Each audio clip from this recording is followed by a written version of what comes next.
क्या आपने कभी सोचा है कि एक छोटा सा बिजनेसमैन जिसके घर में स्टील की गर्म बत्ती जलती थी, वो कैसे पाकिस्तान की सबसे पावरफुल कुर्सी तक पहुंच गया। एक ऐसा इंसान जिसे लोग कभी इंडस्ट्रियल जीनियस कहते थे और कभी करप्ट रूलर। ये कहानी है एक ऐसे लीडर की जो 3 दफ़ा प्राइम मिनिस्टर बना और 3 दफ़ा गिर गया। पावर, पॉलिटिक्स और पर्सनल स्ट्रगल का ऐसा मिक्स जो सिर्फ नवाज शरीफ की जिंदगी में मिलता है। क्यों निकाला आपने मुझे? जिसने मुझे निकाला क्या अच्छा किया या बुरा किया, बोलो। नवाज शरीफ 1949 में लाहौर के एक इंडस्ट्रियल फैमिली में पैदा हुए। उनके वालिद मियां मोहम्मद शरीफ इत्तेफाक फाउंड्री के मालिक थे, एक स्टील फैक्ट्री जो पाकिस्तान की इंडस्ट्रियल रेवोल्यूशन का सिंबल बन गई। नवाज शरीफ का बचपन कंफर्ट और डिसिप्लिन का मिक्स था। एजुकेशन लॉरेंस कॉलेज मरी से और फिर गवर्नमेंट कॉलेज लाहौर तक का सफ़र रहा। लेकिन जो चीज़ उन्हें बाकी लोगों से अलग बनाती थी वो थी उनके अंदर का लीडरशिप इंस्टिंक्ट, एक सेंस ऑफ अथॉरिटी जो वो छोटी उम्र से ही दिखाने लगे थे। 1970s में जब पाकिस्तान का इंडस्ट्रियल सीन तेज़ी से बदल रहा था, नवाज शरीफ अपने फादर के साथ बिजनेस में आ गए। इत्तेफाक फाउंड्री उन दिनों स्टील प्रोडक्शन का जाइंट बन रही थी, लेकिन 1972 में एक ऐसा टर्न आया जिसने शरीफ फैमिली का सब कुछ बदल दिया। जुल्फ़िकार अली भुट्टो की गवर्नमेंट ने नेशनलाइजेशन पॉलिसी लगा दी, जिसके तहत प्राइवेट इंडस्ट्रीज को गवर्नमेंट के कंट्रोल में लिया गया। इत्तेफाक फाउंड्री भी उनमें शामिल थी। एक रात में मियां शरीफ का सारा बिजनेस चला गया।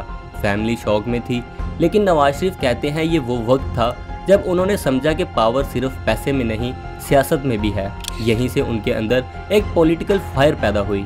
लेट 1970s में जब जनरल ज़िया-उल हक ने पाकिस्तान में मार्शल लॉ लगाया तो वो एक नया पॉलिटिकल एरा था। ज़िया ने इंडस्ट्रीज़ को रिवाइव करना शुरू किया और शरीफ फैमिली फिर से अपने बिजनेस को उठाने लगी। इसी दौरान नवाज शरीफ ने पंजाब की पॉलिटिक्स में एंट्री ली।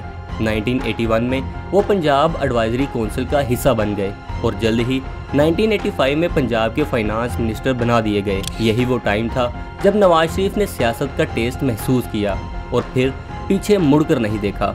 उनके इंडस्ट्रियल बैकग्राउंड ने उन्हें इकोनॉमिक प्लानिंग में एज दिया और उनके टफ डिसीजंस ने उन्हें एडमिनिस्ट्रेटिव लीडर का इमेज दिया।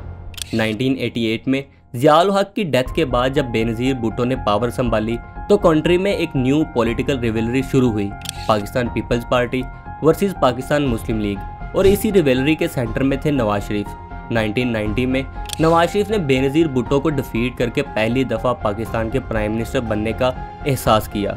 उनका एजेंडा क्लियर था, प्राइवेटाइजेशन, इंडस्ट्रियल ग्रोथ और infrastructure development, motorway projects, economic reforms और फॉरेन इन्वेस्टमेंट को लाकर उन्होंने एक न्यू विजन दिया।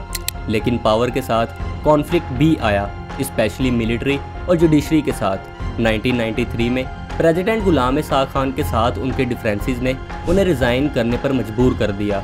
ये पहली दफ़ा था जब उनके लिए कुर्सी सिरक गई, लेकिन उन्होंने सीखा कैसे वापस भी आया जा सकता है। 1997 में नवाज शरीफ फिर प्राइम मिनिस्टर बन गए, इस बार मैसिव मेजॉरिटी के साथ। उन्होंने न्यूक्लियर टेस्ट कंडक्ट किए 1998 में और पाकिस्तान को मुस्लिम वर्ल्ड में न्यूक्लियर पावर बना दिया, एक हिस्टोरिक मोमेंट। लेकिन इसी डिसीजन ने उनके अगेंस्ट इंटरनेशनल प्रेशर भी ला दिया और 1999 में कारगिल कॉन्फ्लिक्ट और जनरल परवेज मुशर्रफ के साथ टेंशन ने उनके लिए डूम क्रिएट किया। एक कॉप आया और नवाज शरीफ को प्रिजन और फिर एग्जाइल में भेज दिया गया। सऊदी अरब में उन्होंने कुछ साल गुजारे। ये वो वक्त था जब वो पब्लिक लाइफ से कम्प्लीटली दूर थे, लेकिन उनके अंदर एक चीज़ अभी भी जिंदा थी, द डिज़ायर टू रिटर्न। 2007 में बेनज़ीर भुट्टो की रिटर्न के बाद वो भी पाकिस्तान वापस आए। 2008 से लेकर 2013 तक उन्होंने ग्रेजुअली अपनी पार्टी को फिर से इस्टेब्लिश किया और 2013 के इलेक्शन में 3rd टाइम प्राइम मिनिस्टर बन गए। उनका 3rd टर्म पाकिस्तान के इकोनॉमिक डेवलपमेंट और सी-पैक प्रोजेक्ट्स के लिए याद किया जाता है, लेकिन पनामा पेपर्स ने उनके करियर को एक बार फिर से शेक कर दिया। 2017 में सुप्रीम कोर्ट ने उन्हें डिसक्वालीफाई कर दिया और वो एक बार फिर कुर्सी से उतर गए। फिर भी नवाज शरीफ का नाम पाकिस्तान की पॉलिटिक्स का एक अहम चैप्टर रहा। एक बिजनेसमैन जो सियासत में आया, 3 दफ़ा प्राइम मिनिस्टर बना और 3 दफ़ा निकाला गया, मगर फिर भी उसने कभी हार नहीं मानी। पावर आती जाती रहती है, लेकिन लेगेसी उनकी रहती है जो अपनी कहानी खुद लिखते हैं। नवाज शरीफ की स्टोरी एक ऐसा सफ़र है जिसमें स्टील की गर्मी से लेकर सियासत की ठंड तक हर मोड़ पर एक नई किताब लिखी गई। अगर आपको आज की वीडियो पसंद आई है तो वीडियो को लाइक कीजिएगा और चैनल को सब्सक्राइब, क्योंकि हम ला रहे हैं अगले एपिसोड में एक और लीडर की अनकही कहानी। आज तक के लिए इतना ही, जल्द मिलते हैं एक नई और ज़बरदस्त वीडियो के साथ। तब तक के लिए अल्लाह हाफिज़।